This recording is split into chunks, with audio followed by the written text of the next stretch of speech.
Amigos, vamos a hablar de dos temas que son de interés nacional y que tienen novedades. Primero es el tema del detective Ángel Martínez. También vamos a hablar del tema del coronel Morales Herrero, este coronel quien ha hecho una denuncia que tiene en pánico a medio partido del gobierno. En pánico literal. Y es un caso de, usted lo puede contactar, ¿no? Un caso que la prensa tradicional no está tratando. Entonces, en el caso de Ángel Martínez, ustedes recordarán que hace unos días nosotros dimos la noticia, ¿no? La recogió toda la prensa, esa noticia de que una jueza le otorgó un permiso especial a Ángel Martínez para que pudiera salir del país a atenderse sus situaciones de salud, para que fuera a los Estados Unidos. Eso alegró muchísimo a todos los seguidores del señor Ángel Martínez. A la salida de ese fallo, por decirlo así, de esa jueza, que por cierto es la jueza que está conociendo el caso primario de Ángel Martínez, el caso por el cual Ángel Martínez lo apresan aquí en la República Dominicana, que es por la demanda interpuesta por el diputado del partido de gobierno, Gori Moya, por difamación e injuria. Esa jueza fue la que le dio ese permiso a Ángel Martínez. Ya Ángel Martínez venía de ser liberado de la cárcel por el juez, quien por alegada falta de respeto al juez lo encarceló. Pues él venía, ¿no? Venía teniendo una actitud de los jueces más consecuente.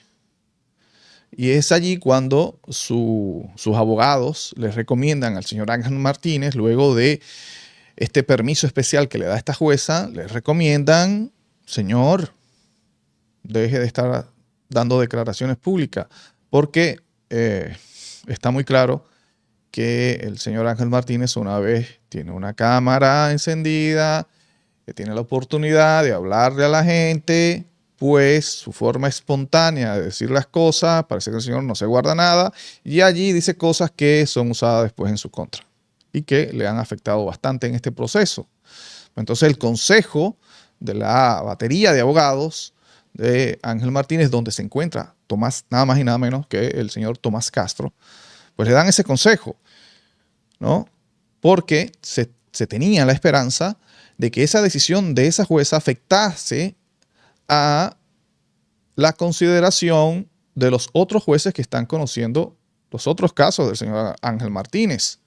El juez que está conociendo el caso de difamación e injuria interpuesta por Milagro de Camps y el propio caso de la ministra de Interior y Policía. Es decir, que lo que esa jueza le dio a Ángel Martínez no era ya una oportunidad para él al otro día montarse en un avión e irse, no, tenía, porque él tiene impedimento de salida por otros cargos. Y eso lo dejó muy claro el abogado de Farideh Raful, Miguel Valerio, cuando le echó un balde de agua fría a personas que estaban celebrando ya, ¿no?, esa decisión de la jueza. Le dijo: hey, espérense, ese es uno de los casos, él tiene varios impedimentos de salida en otros casos. Entonces, parece ser, señores, lamentablemente para todos los seguidores del señor Ángel Martínez, y es lamentable para todos ellos y me uno en eso, parece ser que el señor Ángel Martínez no va a poder viajar a los Estados Unidos a chequearse. ¿Y qué prueba eso? Bueno, esto lo prueba de que el detective ha desobedecido ese consejo de sus abogados. Y supongo yo que también fue un consejo no solamente de sus abogados, sino de las personas que estiman al señor Ángel Martínez. Incluso yo en el mismo corte donde estaba dando la noticia le aconsejaba directamente al señor Ángel Martínez que parase de dar declaraciones. Pero en el día de hoy sale unas declaraciones, una entrevista extensa de Ángel Martínez a nuestro colega y amigo Aneudi Santos en su plataforma Resorte Media. Y allí el señor Ángel Martínez dice de todo.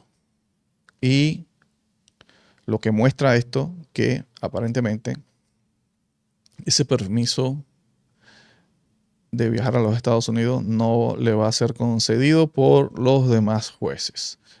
Ángel Martínez fue a la plataforma de Anedo y Santos y prácticamente no, literalmente dijo, se entregó, ya. Se asumió como un hombre muerto, sin más nada que perder, pero amenazó. Amenazó con hablar cosas, dijo que han afectado a su hijo, y como han afectado a su hijo, pues él también va a afectar a hijos de. Y se refirió a la familia presidencial, a la familia Abinader, entre otras cosas. También dijo allí que, pues, todo este proceso que él ha sufrido y que ya producto, pues, que ha aceptado ya ser un hombre muerto, todo eso ha tenido un efecto colateral en el sentido de que mediáticamente, y en esto le doy la razón, mediáticamente lo han hecho más fuerte. Y él, pues, dijo que antes de que pasase todo este proceso, él en sumatoria de todas sus plataformas tenía unos 10 millones de visitas al mes y que ahora tiene más de 40 millones de visitas al mes y que él reconoce perfectamente ese poder que tiene y que lo va a usar ahora. Ahora que se ha entregado, que solamente espera la muerte según él, pero que ese poder mediático lo va a usar en contra de aquellos que lo han afectado. Y ha señalado especialmente a la familia presidencial.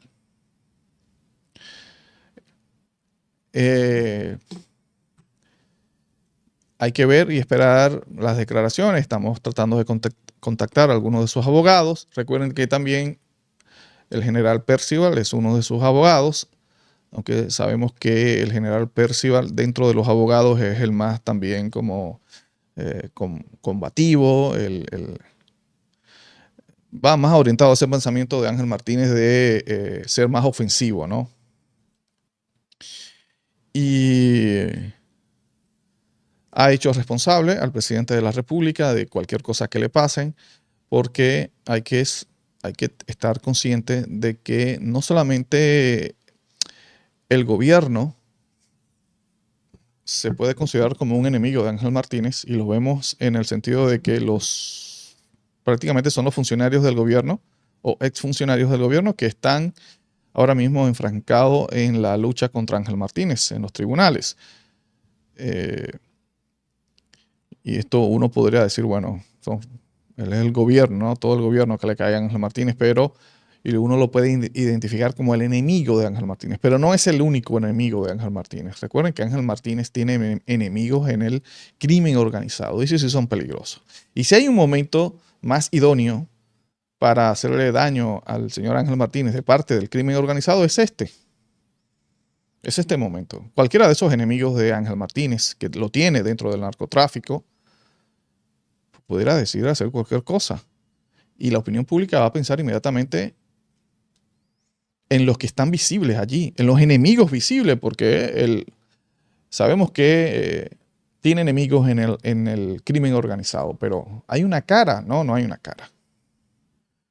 De recibir algún daño, la opinión pública, y esto deben conocerlo y estar conscientes los asesores del presidente Luis Abinader, de sufrir cualquier daño el señor Ángel Martínez, van a ir a las caras visibles, a sus enemigos que tienen cara visible, a los que están ahí todos los días en los medios de comunicación, a los que están ahí yendo a las audiencias como la ministra de Interior y Policía.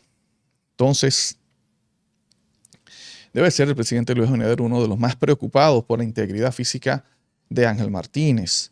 Y debería, en vez de estar reduciéndole la escolta a Ángel Martínez, que aparentemente hasta el día de hoy parece que no tiene ninguna escolta de parte de las autoridades, debería en vez de estar reduciéndola, quitándosela, poniéndole más. Ángel Martínez relató un hecho, a mí me parece muy peligroso. Me parece para que hoy amanezca el señor Ángel Martínez con 10 escoltas. El señor Ángel Martínez relató que en un viaje hacia el Cibao, donde se hacía acompañar por el general Percival, sufrió un atentado, señores. Unas personas lo estaban persiguiendo, se pararon y fueron a agredir al señor Ángel Martínez. pusieron la denuncia y todo, según el señor Ángel Martínez.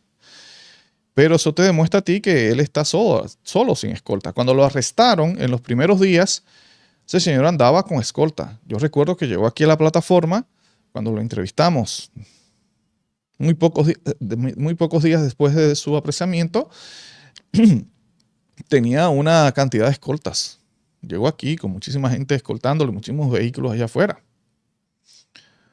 Entonces, vamos a ver que, repito, no le conviene al presidente Luis Abinader que a este señor le pase algo. Bueno, ese es el caso de Ángel Martínez. Tengo que decir que para esa entrevista sorpresiva que le hizo Aneudi Santos a Ángel Martínez, Aneudi Santos me llamó sorprendido en el momento en que Ángel Martínez llegó a sus estudios. Me llamó, me dijo, mira, aquí me cayó de sorpresa Ángel Martínez y dice que quiere hablar. Eso me lo escribió por mensaje de WhatsApp.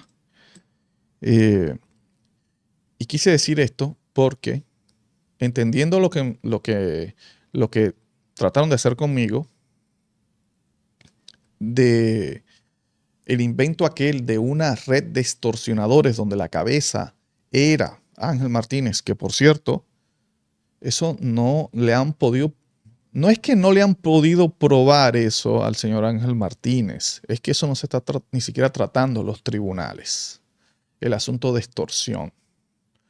Eso sencillamente se utilizó para manchar reputaciones y tratar de hacerme daño a mí y, por supuesto, a la plataforma de La Quinta Pata, a mi compañero Edwin Cruz, porque ellos revisan estos números y ven que nosotros tenemos un público, bueno, que cree lo que uno dice, sencillamente por eso. Entonces, eso fue una campaña sencillamente para tratar de manchar nuestra reputación ante la opinión pública. Porque de ser cierto esto de extorsión, imagínense ustedes lo que ellos están haciendo, cómo están dando este espectáculo con este anciano y por difamación e injuria. Imagínense si realmente tienen las pruebas de que este señor incurrió en extorsión, en chantaje,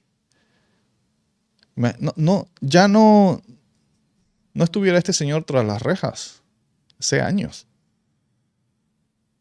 Pero esto ni siquiera se está discutiendo en esos casos donde se está debatiendo Ángel Martínez en la justicia. Difamación e injuria es lo que se está debatiendo. Y cuando ya él ha admitido y ha pedido disculpas por ese asunto. Pero bien, por eso digo,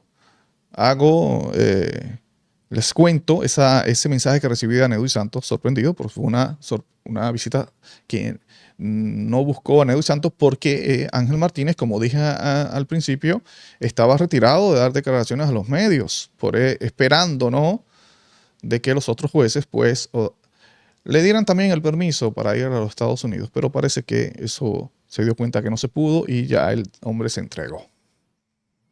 Y ahí está atacando nuevamente. Entonces, lo digo para que ahorita no digan que Aneudi Santos también pertenece a esa red de Ángel Martínez, de extorsionadores, porque lo que vi que estaban argumentando para justificar mi inclusión en ese invento era que, bueno, nosotros en La Quinta Pata entrevistábamos a Ángel Martínez. Ese era el argumento. Que Ángel Martínez estaba extorsionando a unas personas y que entonces encontraba eco en nuestra plataforma para difamar y poner en acción el chantaje ante esa persona que estaba difamando o chantajeando. Ese era el argumento. Lo único que se le olvidó que nosotros no éramos la única plataforma que entrevistábamos a Ángel Martínez. Ángel Martínez era uno de los youtubers en ese momento más deseado por casi todas las plataformas, y no solamente plataformas digitales, sino también del sistema tradicional de comunicación y de personalidades de la figura, por ejemplo, de Julito Jacín, que lo entrevistó varias veces, o también de la figura de la política del entretenimiento como Manolo Zuna, que también lo entrevistó allí. Y a nadie se le ocurrió decir, ellos están prestando su plataforma porque son parte de una red del señor Ángel Martínez. Entonces, bueno, todo un invento en ese sentido. Que por cierto, yo estoy aquí. Nadie ha venido a buscarme. Nadie de la fiscalía me ha notificado. Y les recuerdo a la fiscal Rosalba Ramos que yo, cuando la vi a usted decir en Televisión Nacional que yo estaba en un esquema, mencionó mi nombre, no pasaron 2-3 horas cuando yo estaba en la fiscalía depositándole una carta a usted porque no estaba allí, no la encontré, solicitando información de por qué mi nombre fue expuesto mediáticamente ante una acusación, lo cual violaba todos mis derechos y que necesitaba, la Constitución me daba el derecho de tener esa información de qué se me acusa, lo cual hasta el día de hoy no he recibido respuesta. Y si la memoria no me falla, eso fue el día 30 y hoy estamos a 19. Pues bien, pasando al caso del coronel Morales Herrero. Y dije al inicio que vamos a hablar de 2 casos. Ya hablé del caso de Ángel Martínez y ahora vamos a hablar del caso del coronel Ángel Herrero. Pero hay un punto de conexión aquí con Ángel Martínez y el coronel Morales. El punto de conexión. Miren, si yo, en el momento más cumbre que tuvo Ángel Martínez, yo creo que Ángel Martínez sumó muchos seguidores por la forma de él narrar sus historias.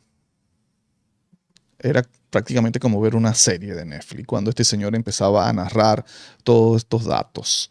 Especialmente era la época de César el que solía abusar, ¿no?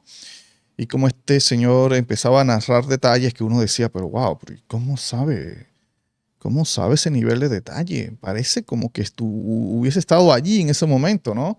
Y de la forma tan espontánea, tan orgánica en que el señor Ángel Martínez pues hace sus relatos. Eso fue una de las cosas que más enganchó a la gente, ¿no? Y Ángel Martínez empezó a subir seguidores. Ahora, como buen dominicano, Ángel Martínez, ¿verdad? Tiene una forma de relatar las cosas, de ponerle un poco de itebia a todo, ¿no? Y esos son de los elementos que más atractivo hacen sus narrativas. Y yo puedo decir que en el momento más cumbre, más inspirado literariamente que tuvo Ángel Martínez relatando todos esos hechos, en el momento más cumbre no supera, señores, no supera a lo que yo he podido leer de las acusaciones que el coronel Morales Herrero hace. No lo supera. No lo supera. Y para los que dicen que Ángel Martínez, todo lo que narró fue mentira, no tengo ánimo de discutir eso ahora, porque muchas de las cosas se comprobaron que sí fueron verdad. Pero para aquellos amigos que dicen, no, todo eso fue mentira de Ángel Martínez. Lo que pasa es que el pana tiene lo que tú dices, ¿no?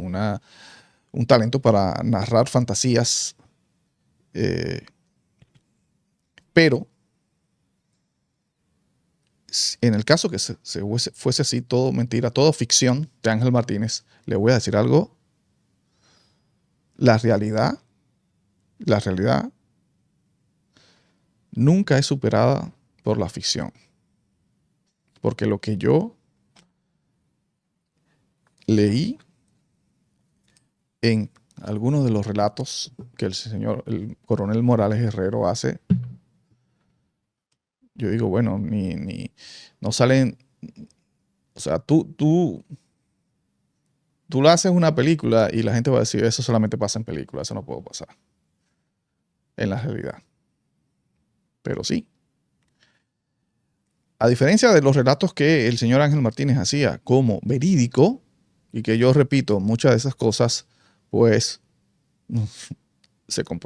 salieron así como decían, ¿no? Ahí hay todavía siguen atrapando narcotraficantes ligados al PRM, y no solamente ligados, sino dirigentes del PRM, y todavía siguen. Esos fueron parte de los relatos supuestamente ficticios de Ángel Martínez.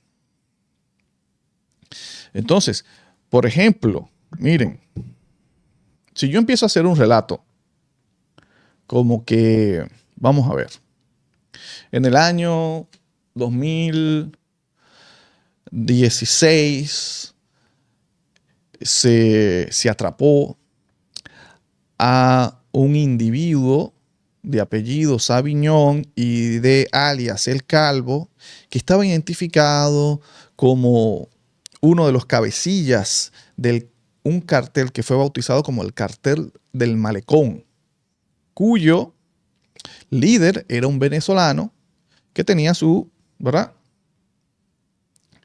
sus representantes aquí, cuyo líder de esos representantes aquí, de esos agentes que actuaban aquí, era Roberto Saviñón. Pues, año 2016, a Roberto Saviñón lo detienen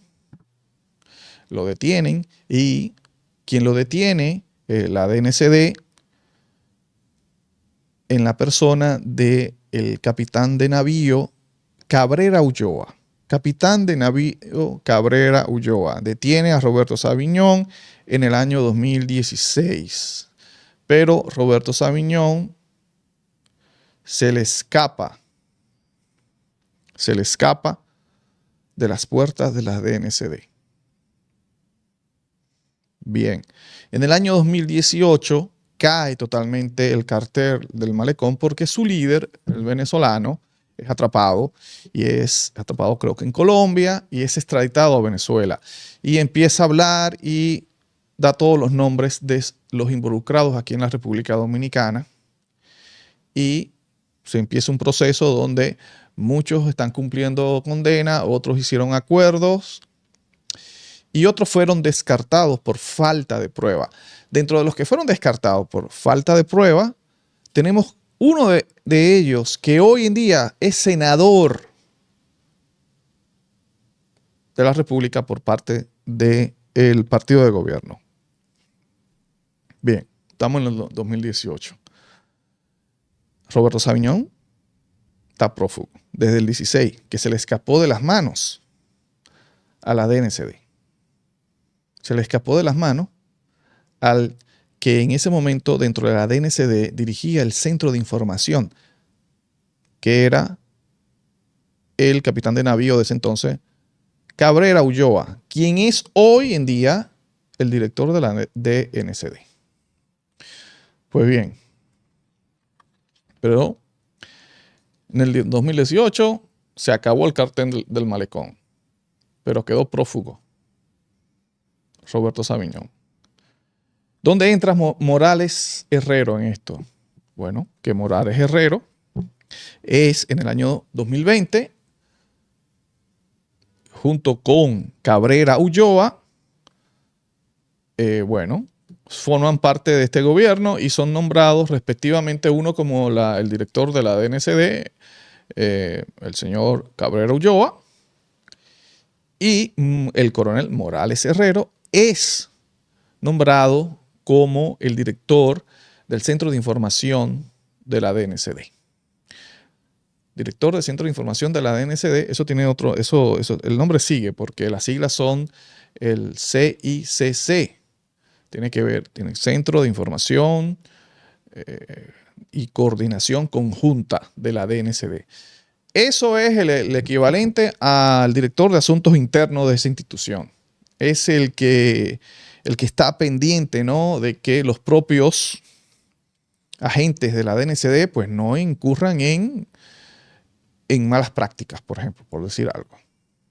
Bueno, ahí nombran a Morales Herrero.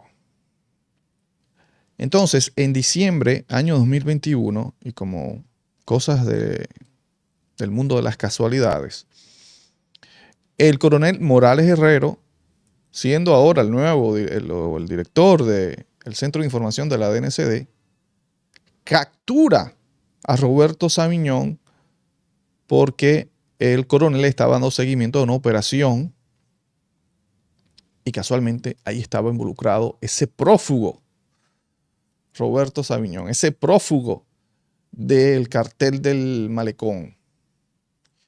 Y el coronel Morales Herrero, en vez de recibir una felicitación por esto, pues lo que recibió básicamente fue un reclamo de su jefe, el señor Cabrera Ulloa, diciéndole, reclamándole Cabrera Ulloa de por qué no le había informado a él de esa operación.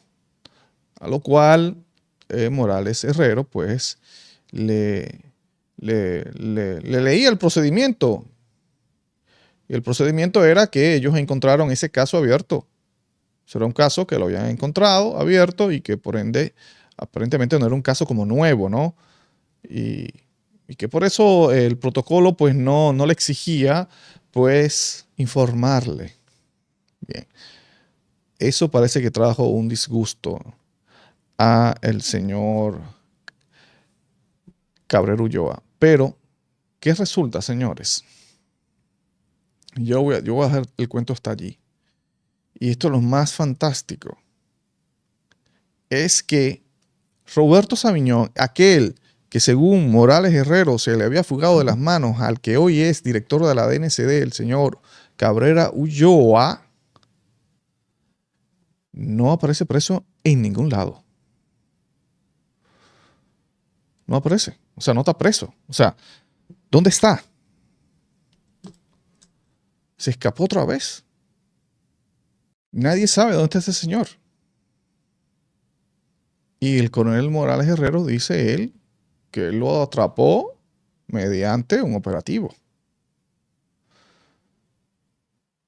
Y con el caso de su fuga en el año 2016, relata Morales Herrero que se puso a investigar lo que pasó en ese momento y esa operación donde se capturó a Roberto Saviñón, según Morales Herrero, en el año 2016, donde lo capturó Cabrera Ulloa y que luego el señor Roberto Saviñón se le escapó de las manos a Cabrera Ulloa.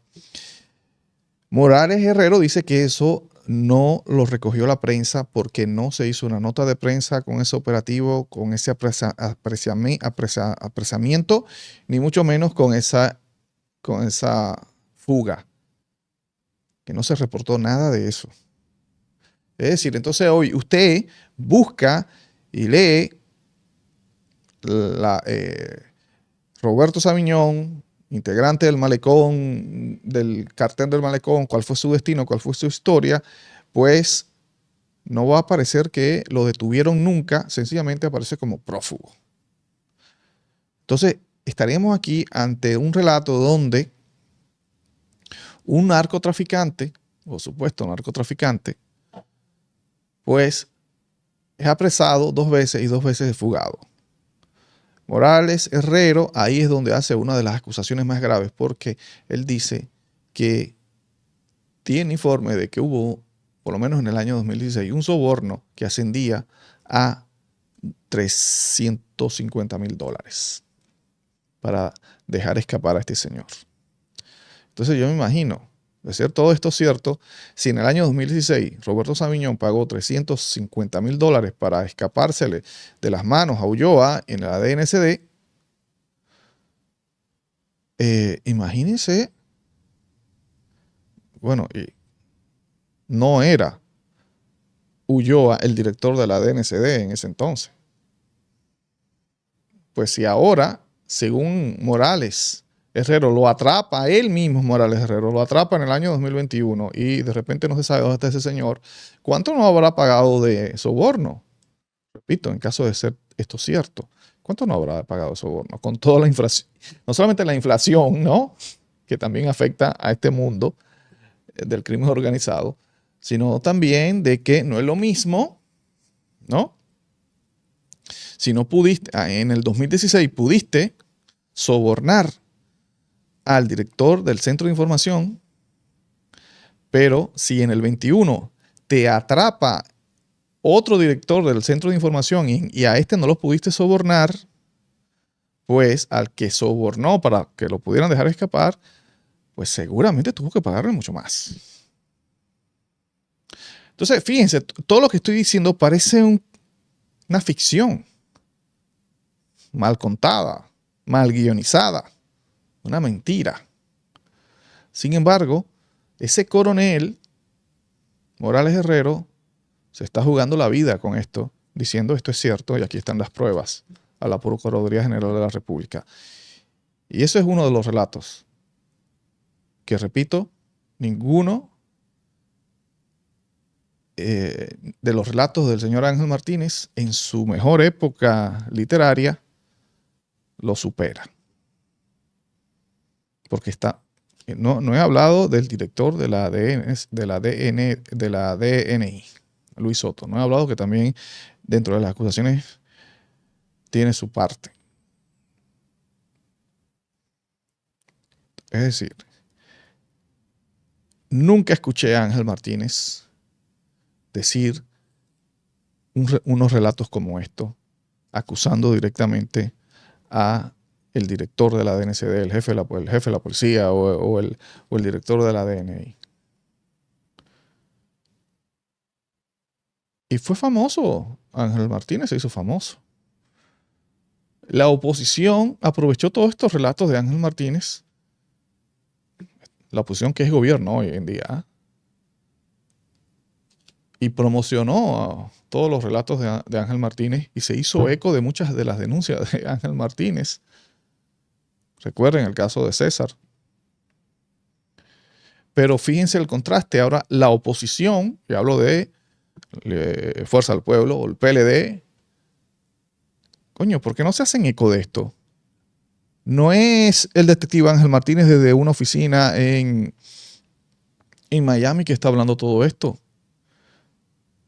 y que muestra una recua de pruebas que pudieron haber sido sencillamente papeles. No estamos hablando de esto, estamos hablando de un coronel que ostentaba el cargo de director de asuntos internos de las Fuerzas Armadas, que hace una denuncia ante la Procuraduría General de la República y que dice tener todas las pruebas de esto. ¿Por qué la oposición no hace famoso a este señor como hizo famoso a Ángel Martínez? Ahí le dejo eso de tarea a todos ustedes. Seguimos la conversación en los comentarios. Muchas gracias.